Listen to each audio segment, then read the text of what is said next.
ঠিক আছে, ভালো আছেন তাকে মুখ নিজে কাছা করুন, ভালো আছো না কেমন আছো? সবাই ভালো থাকেন, ধন্যবাদ। আমি সবাইকে আজকে কোকনাতে এই হরিমন্দির শিব মন্দির প্রাঙ্গণে আজকে এবছরের বিধানসভা নির্বাচন উপলক্ষে আমরা একটা নির্বাচনী উঠোন বৈঠক আয়োজন করেছি। আমি সর্বপ্রথমেই উপস্থিত অনেকাংশে মমতাময়ী মায়েরা, বোনেরা, দিদিরা আসছেন, ভাই বন্ধু আসছেন, দাঁড়িয়ে অনেক দূরে মহিলারা আছেন। এখানে ভোজনদার সমেত এখানে আমাদের প্রাক্তন প্রধান বাণী আমাদের বৌদি আছেন। আমি সবাইকে আন্তরিক অভিনন্দন, ভক্তিভরা নমস্কার, প্রণাম, সম্মান ইত্যাদি জানাচ্ছি।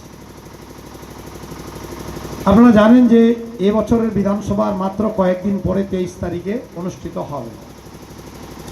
তা সেই হিসাবে মাননীয় মুখ্যমন্ত্রী মমতা বন্দ্যোপাধ্যায় আমাকে দ্বিতীয়বারও প্রার্থী বা নমিনেশন দিয়েছেন। তাই আমরা আপনাদের মাঝে আশীর্বাদ, ভালোবাসার স্নেহ নেওয়ার জন্য খুব দৌড়ে স্পিডে না গিয়ে আমি অন্তত বসে বসে মা বোনদের সামনে, সকলেরই সামনে দু কথা বলার আমি চেষ্টা করছি। আমি শুধু আপনাদের অনুরোধ করি, আপনারা বৃহৎ স্বার্থে, এটি লোকসভার ভোট নয়, কেন্দ্রের ভোট নয়, মোদিজিরও ভোট নয়, এটা আমাদের পঞ্চায়েতেরও ভোট নয়, এটা বিধানসভার রাজ্য সরকারের উন্নয়ন নেবার ভোট, শান্তি সম্প্রীতি রক্ষার ভোট। উন্নয়ন যা পাচ্ছেন চলছেই 11 সাল থেকে 15 বছর ধরে, মাঝে মাঝে নতুন নতুন উন্নয়ন যোগ হয়েছে, সেই উন্নয়নেরগুলো পরিমাণে, টাকার পরিমাণগুলো বাড়িয়ে নেওয়ার ভোট। তাই এই সুযোগ শুভদিন 23 তারিখে আসছি।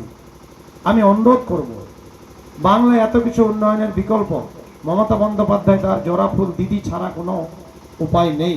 কারণ আগে বামফ্রন্ট সরকার এসেছে, এরকম একটা টাকা বাড়িতে উন্নয়ন দিতে পারেনি, বাড়ি বাড়ি ব্যাংকের অ্যাকাউন্টে।